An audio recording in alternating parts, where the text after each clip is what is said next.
மனிதன் தான் என்ன செய்து அந்த அவசரம் இருக்கிறது. இறைவன் எதை ஒன்றை கொடுப்பதாக இருந்தாலும் எந்த ஒன்றை பறிப்பதாக இருந்தாலும் அதற்கேற்ற மாற்றங்கள் மனிதனில் நிகழ்கின்ற பொழுது மாத்திரம்தான் என்ன செய்வான், அல்லாஹ் தஆலா அதை செய்வான். இன்னல்லாஹ லா யுகையிரு மா பிகௌமின் ஹத்தா யுகையிரு மா பிஅன்ஃபுஸிஹிம்.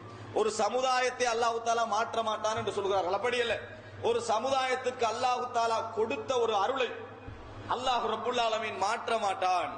அதை அல்லாஹ் தஆலா பறித்துக் கொள்ள மாட்டான். அவர்களாக தங்களது நிலைகளை மாற்றிக் கொள்ளுகின்ற வரைக்கும் ஒரு நியமத்தை அல்லாஹ் தஆலா கொடுத்திருக்கிறான்.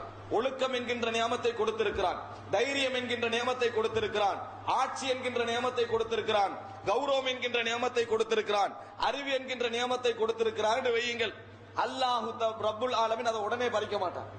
அவர்களாக அந்த அறிவு தேவையில்லை என்கின்ற அமைப்பில் நடவடிக்கை இருந்தால், அவர்களாக அந்த கௌரவம் தேவையில்லை, ஆட்சி தேவையில்லை என்கின்ற அமைப்பில் அவர்களது செயல்பாடுகள் இருந்தால் அல்லாஹ் ரப்புல் ஆலமீன் என்ன செய்வான், அதை கொஞ்சம்